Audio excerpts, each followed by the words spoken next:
Assalamualaikum. My name is Miss Aliza.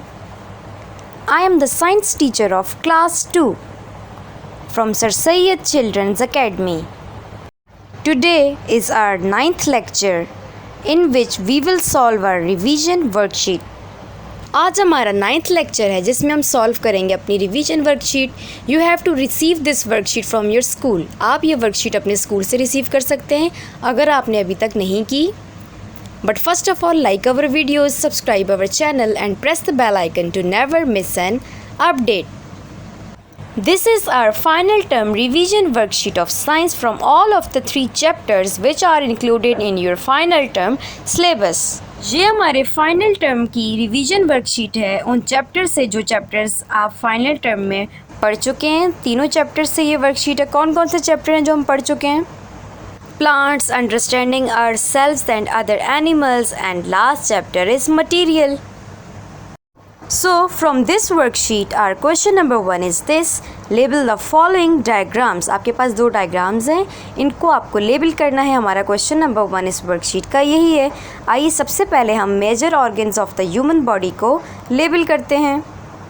इसकी labelling कीजिए. आपने चैप्टर पढ़ा था, आपको याद होगा हमने कौन कौन से ऑर्गन्स पढ़े थे. जी, हमने ब्रेन पढ़ा था. ब्रेन को लेबल कीजिए. Heart, lungs, liver, stomach, kidney, large intestine, small intestine, इन सबको आप लेबल कीजिए. लीजिए, मैंने आपके लिए इन बॉडी पार्ट्स को लेबल कर लिया है. अपने आंसर्स को मेरे आंसर्स के साथ मैच कीजिए कि क्या आपने इनको करेक्टली लेबल किया है. नंबर 1 है brain, BRAIN brain. Lungs, LUNGS lungs. Liver, LIVER liver. Large intestines, LARGE large. INTESTINE intestines. Heart, HEART heart. Stomach, STOMACH stomach. Kidney, KIDNEY kidney. Small intestine, SMALL small. INTESTINE intestine. Now move towards the second diagram. Label the parts of a plant. Here you have to label the parts of plant. The word bank is given below. You have to choose the word and place it in a correct box. अब plant के parts को आपको label करना है नीचे दिए गए word bank की मदद से. ओके, मुझे उम्मीद है कि आपने इनको इसी तरीके से करेक्टली फिल किया होगा. अगर नहीं भी किया तो अपने आंसर्स को मेरे आंसर्स के साथ मैच कीजिए. Now move towards the question number 2 of this worksheet. Question number 2, classify the vertebrates. Here you have to classify the vertebrates. Question number 2 में आपको वर्टिब्रेट्स को क्लासीफाई करना है. वर्टिब्रेट्स कौन से होते हैं? जिनके पास बैकबोन होती है. ओके, फर्स्ट जो 3 एनिमल्स बने हैं वो कौन से ग्रुप से बिलोंग करते हैं? आपको पता है कि वो पानी में भी रह सकते हैं और ज़मीन पर भी रह सकते हैं. उनकी बॉडी स्केली होती है. तो ये कौन से वाले एनिमल होते हैं? Reptiles. Yes, you are right. उसके बाद सेकेंड ग्रुप के जो एनिमल्स हैं उनको देखिए, उनकी बॉडी के ऊपर हेयर्स होते हैं. उनके पास मेमरी ग्लैंड्स होते हैं अपने बच्चों को फीड करवाने के लिए. वो मिल्क प्रोड्यूस करते हैं, वो यंग वन प्रोड्यूस करते हैं, वो एग ले नहीं करते. तो ये वाले एनिमल्स कौन से होते हैं? मैमल्स. ओके, थर्ड ग्रुप देखिए, इनकी बॉडी के ऊपर, थर्ड ग्रुप के जो एनिमल हैं उनकी बॉडी के ऊपर फेदर्स होते हैं, पर होते हैं. वो एग ले करते हैं, वो फ्लाई कर सकते हैं. तो वो कौन से वाले ग्रुप के एनिमल्स हैं? Yes, they are birds. वो बर्ड्स कहलाते हैं. Let's come towards the fourth group of animals. Here you can see lizard and frog. Okay, ये किसकी एग्जाम्पल्स हैं? एम्फीबियंस की. एम्फीबियंस के बारे में मैंने आपको क्या बताया था? आपको याद आ रहा है वो लेक्चर? हमने ये पढ़ा था कि एम्फीबियंस के जो यंग बेबीज़ होते हैं वो कहाँ से रिस्पायरेट करते हैं, कहाँ से उनका रिस्पायरेशन का प्रोसेस होता है? गिल्स से. उनके पास लंग्स नहीं होते, लेकिन इनके जो अडल्ट होते हैं इनके पास लंग्स होते हैं. और सेकंड मैंने क्या बताया था कि ये एग ले करते हैं. तो ये सब क्या हैं? एम्फीबियंस. लास्ट ग्रुप में देखिए हमारे पास जो एनिमल है उसके बारे में, उसकी क्या कैरेक्टरिस्टिक्स हैं? वो पानी में रहते हैं. नंबर 2, उनकी बॉडी के ऊपर स्केल्स होते हैं, उनके पास फिन्स होते हैं और उनकी बॉडी के ऊपर गिल्स प्रेजेंट होते हैं. तो ये कौन से ग्रुप के एनिमल हैं? फ़िश. ओके, हमने इन 5 ग्रुप के एनिमल को क्लासीफाई कर लिया है. अब देखिए कि क्या आपने इनको इसी तरीके से लिखा है जैसे मैंने लिखा है. लीजिए, मैंने आपके लिए इस एक्टिविटी को सॉल्व कर दिया है। Okay, our question number 3 is this. Look at the objects given below and write if they are made of plastic, wood, glass or metal. इस क्वेश्चन में आपको ऑब्जेक्ट्स बनाकर दे दी हैं और उनके नीचे ब्लैंक्स भी गिवन है। इन ब्लैंक्स में आपको ये लिखना है कि ये ऑब्जेक्ट कौन से मटेरियल से बनी है। ये ऑब्जेक्ट प्लास्टिक से बनी है, वुड से बनी है, ग्लास से बनी है या मेटल से बनी है। चलिए फर्स्ट देखें हमारे पास कौन सी ऑब्जेक्ट है। पेंसिल। पेंसिल आपको पता है कि किस चीज़ से बनी होती है? यस, आप सही सोच रहे हैं, वुड से बनी है। वुड लिखिए फर्स्ट ब्लैंक में। उसके बाद नंबर 2 कीज़, चाबियाँ। चाबियाँ किससे बनती हैं? मेटल से। नंबर 3 देखें, एक बॉटल है जो टूटी हुई है। किस चीज़ की बॉटल टूट सकती है? क्या मेटल की बॉटल टूट सकती है? नहीं। तो ये किस चीज़ की बॉटल हो सकती है? राइट, ये किसकी बॉटल है? ग्लास की। तो इस ब्लैंक में ग्लास लिखिए। उसके बाद देखिए शैम्पू बॉटल। शैम्पू बॉटल किससे बनी होती हैं? प्लास्टिक से। प्लास्टिक लिखिए। उसके बाद है चॉपिंग बोर्ड। जाइए और अपने किचन में ऑब्ज़र्व कीजिए कि चॉपिंग बोर्ड किससे बना है। अपनी मामा से पूछिए और इस ब्लैंक को फिल कीजिए। यस, आपका आंसर राइट है। काफ़ी सारे बच्चों ने इसका आंसर ठीक दिया है कि चॉपिंग बोर्ड वुड से बना होता है। तो यहाँ पे वुड लिखिए। उसके बाद है चेयर। अब चेयर जो है वो मेटल से भी बन सकती है, प्लास्टिक से भी बन सकती है, ठीक है, लेकिन ज़्यादातर चेयर किससे बनी होती है? Would say. तो यहाँ पे जो पिक्चर में चेयर है ये किससे बनी हुई है? Would say. तो आप चेयर के नीचे लिखेंगे वुड।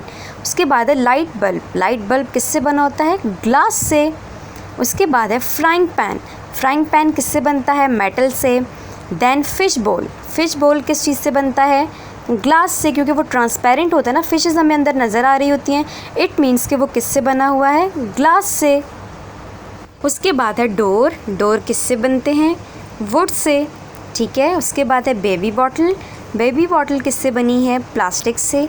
उसके बाद लिखा है हैमर। ये बहुत कंफ्यूजिंग है। हैमर किससे बना है? हैमर तो वुड से भी बना है और मेटल से भी बना है, ठीक है। वुड से इसका होल्डर बना होता है जहाँ से आप हैमर को पकड़ते हैं, होल्ड करते हैं, और देन उसके आगे का जो पार्ट है वो मेटल से बना होता है, आयरन से बना होता है। तो हम इसमें लिखेंगे वुड प्लस मेटल। ये वुड से भी बना है और मेटल से भी। अब देखिए मैंने भी इसके आंसर लिख लिए हैं। अपने आंसर्स को अब जल्दी से मेरे आंसर्स के साथ मैच कीजिए।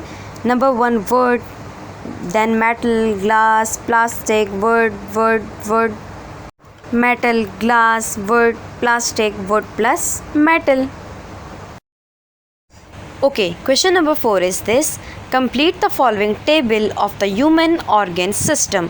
अब आपको नीचे दिया हुआ टेबल कंप्लीट करना है। किस चीज़ का टेबल है ये?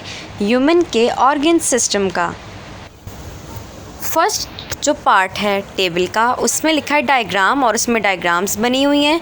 सेकंड कॉलम में जो है वो लिखा है बॉडी सिस्टम। आपको ये लिखना है कि ये जो डायग्राम है ये कौन से बॉडी सिस्टम की बनी है। थर्ड में आपको इसका फंक्शन लिखना है कि ये ऑर्गन सिस्टम इसका क्या फंक्शन है। उसके बाद फोर्थ में और जो लास्ट कॉलम है उसमें मेन ऑर्गन इन्वॉल्व, मतलब कि इस पूरे सिस्टम में, ऑर्गन सिस्टम में मेन ऑर्गन कौन सा इन्वॉल्व है उसका नाम लिखना है। चलिए आइए हम गैस करते हैं और हम लिखते हैं। फर्स्ट सिस्टम देखें, इसमें हमारे पास हमें बोन्स नज़र आ रही हैं, स्केलेटन नज़र आ रहा है। इट मीन्स कि ये कौन सा सिस्टम है? Skeleton system.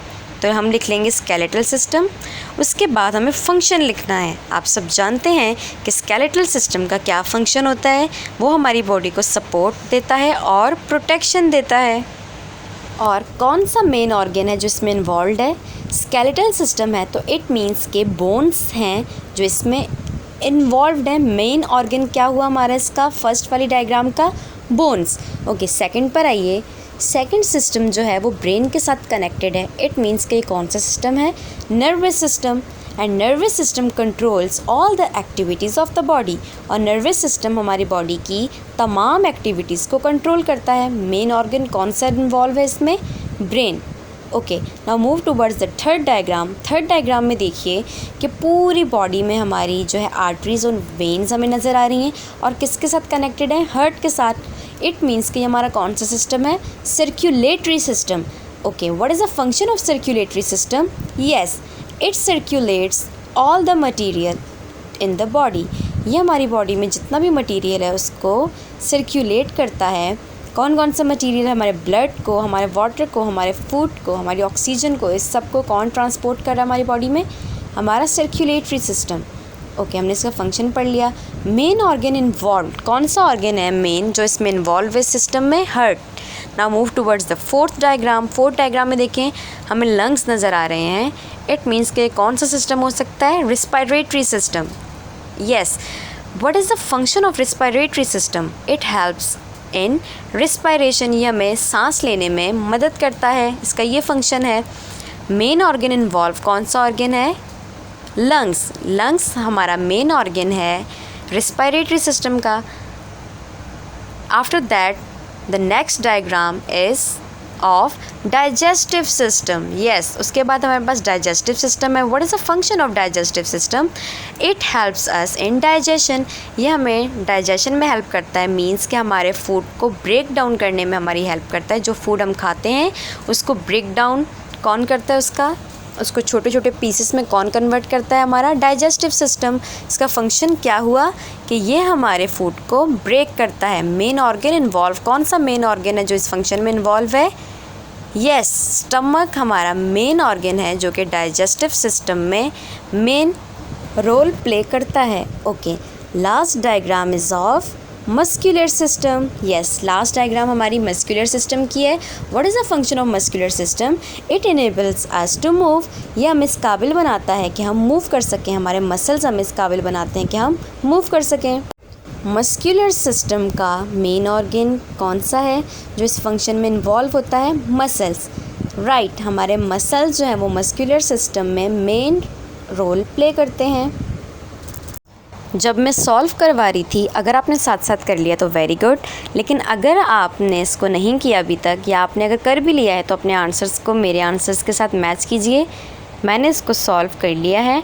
आप अपनी वर्कशीट को बहुत ही नीट एंड क्लीन सॉल्व करेंगे और उसके बाद अपनी साइंस की कॉपी को ओपन करेंगे और उसके साथ इसको स्टेपल कर देंगे।